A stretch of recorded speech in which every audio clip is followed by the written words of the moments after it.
Turn on the radio. Your station.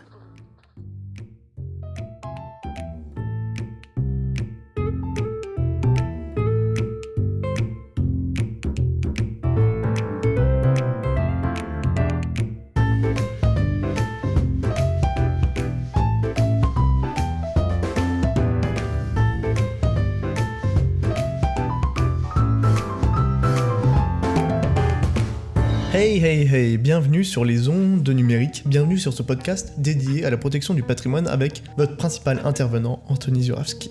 Bienvenue, aujourd'hui nous parlons des vestiges dérobés, le pillage du patrimoine en Syrie. Explorons les violences faites au patrimoine et à la mémoire des peuples.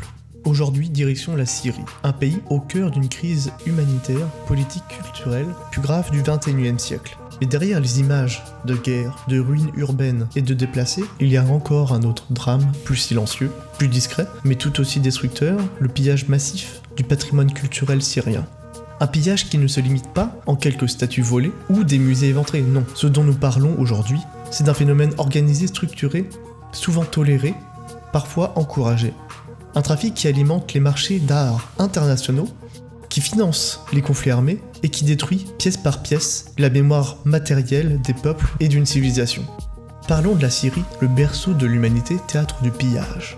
Pour bien comprendre l'ampleur du désastre, il faut d'abord rappeler ce que représente la Syrie sur le plan historique et archéologique. Le territoire syrien est l'un des plus anciens foyers du peuplement humain continu au monde.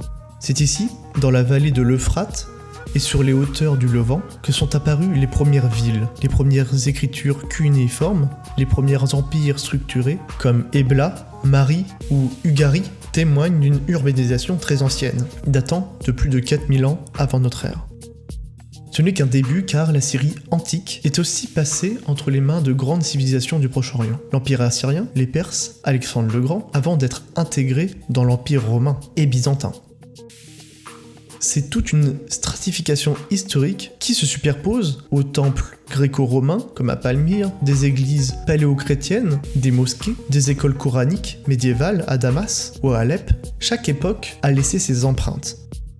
Le pays est un livre ouvert de l'histoire humaine, et aujourd'hui c'est un livre qu'on déchire page par page. Quand la guerre devient ennemie de la mémoire, avec la guerre qui éclate en 2011, ces trésors culturels deviennent des cibles. Certaines destructions sont les résultats directs des combats. Des bombardements, des tirs d'artillerie, des incendies provoqués, mais d'autres sont délibérés. Palmyre en est un exemple tristement célèbre. Ce site, classé au patrimoine mondial de l'UNESCO, a été le théâtre de destruction massive par Daesh en 2015. Le temple de Bel, le temple de Balshami, l'Arc de Triomphe, tous pulvérisés à l'explosif dans une volonté clairement iconoclaste, donc de détruire toutes les images. Et ces destructions ne sont pas que symboliques, elles s'inscrivent dans une stratégie politique et idéologique.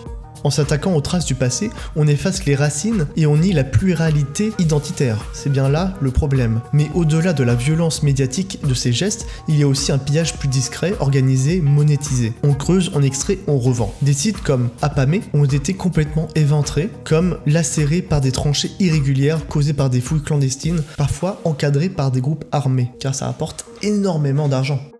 Le trafic d'antiquités, une économie souterraine massive. Ce trafic n'a rien d'anecdotique. Il est devenu, selon les Nations Unies, l'un des principaux canaux de financement des groupes terroristes en Syrie, en Irak, à côté de la contrebande du pétrole et des enlèvements. Daesh, notamment, a mis en place une véritable administration du patrimoine volé. Il délivre même des licences de fouilles en échange d'une taxe, permettent à des civils ou des intermédiaires de piller les sites, étrangers comme civils.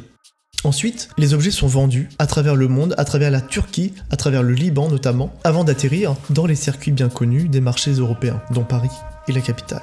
On parle ici de pièces rares, de statues de sceaux cunéiformes, de bijoux byzantins et parfois de manuscrits.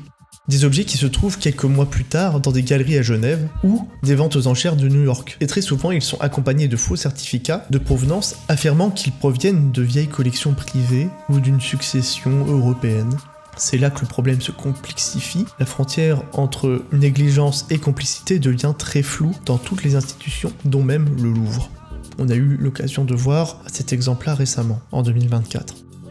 Une légalisation impuissante. Face à cette hémorragie, des tentatives de réponse ont vu le jour. L'UNESCO a renforcé ses alertes, l'ICOM a publié des listes rouges d'urgence, l'ICOM, Institut de conseil des musées, Interpol a mis à jour ses bases de données, mais malgré ces outils, le phénomène persiste. Car les instruments juridiques existants, comme la Convention de l'Haye de 1954 ou celle de l'UNESCO de 1970, ne sont pas contraignantes. Et surtout, leur application dépend de la bonne volonté des États, ce qui est loin d'être acquis dans un contexte de guerre. Surtout si l'État en question participe à ce marché. Il faut aller donc plus loin. Criminaliser les achats douteux, ce qui n'est pas encore le cas, interdire la vente d'objets archéologiques sans traçabilité complète, imposer la transparence dans les catalogues de vente et surtout coopérer davantage entre pays. Car aujourd'hui, un objet volé en Syrie peut facilement traverser 5 frontières sans jamais être inquiété. Et pareil pour l'Amérique du Sud, avec tous les pays Inca, Maya ou Aztèques.